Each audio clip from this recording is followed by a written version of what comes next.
So you want to know how to prank and you want to make special zombie effects for Halloween. Well, I got Veronica from Gilroy Vlogs who made this with items from home, and she's going to show you how to do it right now.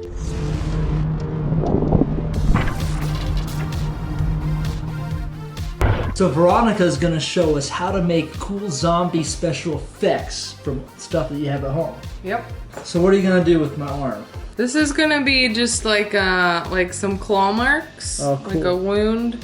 So you just dab your glue on in the area that you want it. Do you have to use a lot of glue or a little glue? It doesn't take too much. Just spread it like a thin layer, and then you take your toilet paper. And it's best if the sides are ripped on the toilet paper and cover the whole area that you just... Can you use cheap toilet paper like the one ply or? You can use any toilet paper, tissues. Okay. Kleenex? Kleenex. You're just creating a texture. Okay, cool. And then over top of this, you apply more glue. And now we're just gonna take another layer just to make it thicker.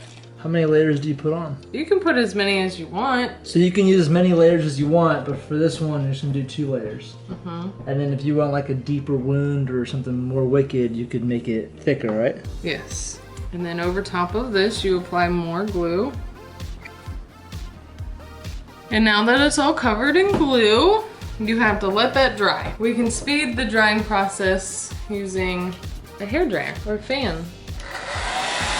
So while the glue is drying on this arm, we're gonna make teeth marks, bite marks. Like a bite mark, yes. Awesome, so we already got the first layer in, right? First 2 layers. So what are we doing now? And then I just took more toilet paper, it's still wet with the glue, and you just wanna like put it on there kind of bunched up in the middle.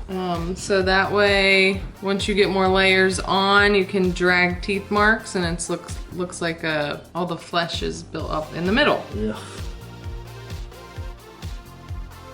Ah!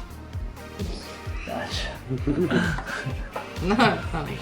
So now, while this is still wet, like I've built up some tissue in the middle, while it's still wet, I want to create the teeth marks. So I just take my paintbrush, the end of the paintbrush, and kind of drag it through the tissue to create the illusion of the teeth mark.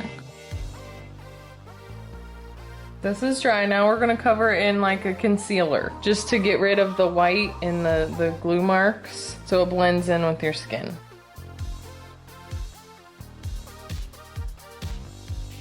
Okay, now we're gonna take this and we're gonna just create like cuts, like he's been clawed. So you just, don't do that. I did not. You gotta be very careful. You're using round tip scissors here, right? Yes. So be very careful here. Prank at your own risk. Do zombie makeup at your own risk. Tweezers. What do tweezers do? Just to kind of pull it up a little more so I don't actually cut you. And then you just want to make cuts.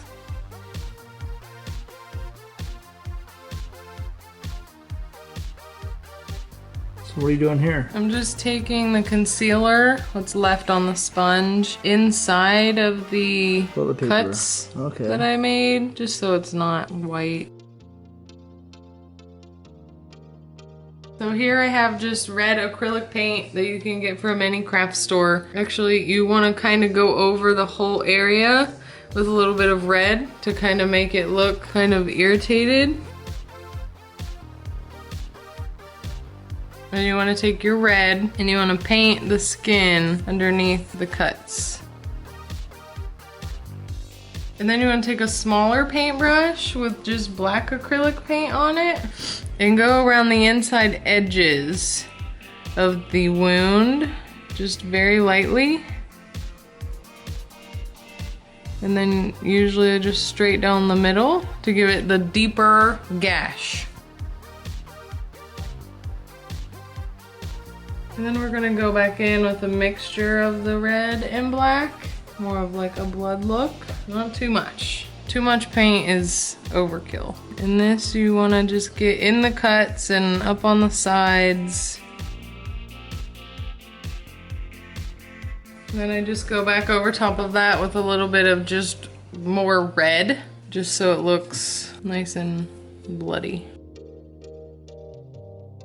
For the bite mark, we're gonna do the same concept and kind of redden the whole area around it. And we're gonna go inside the teeth marks with a very dark black.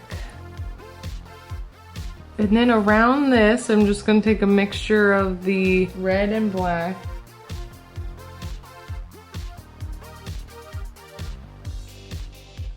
Wow, look at this. Oh my gosh. Dude, today was a bad day, man. Now that we got everything painted on my arms, you did a great job. Thank What are you. we gonna do next? We're gonna make the fake blood. So you're making your own fake blood. You make your own fake blood with corn syrup, chocolate syrup, and red food coloring. You just pour some corn syrup. We're not making very much for today. Red food coloring, a few drops. You just mix it until it looks good. I usually mix the corn syrup and food coloring first until you get a nice bright red. And then you just add a little bit of chocolate syrup at a time and mix it. You just want it to darken up a little bit.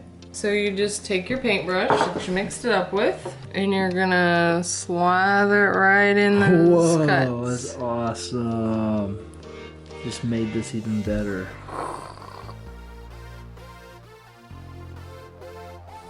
It stays on pretty surprisingly really well. This is probably better than a kit you could buy from the store. Voila. And you can put more in like the cuts to where it's like dripping out.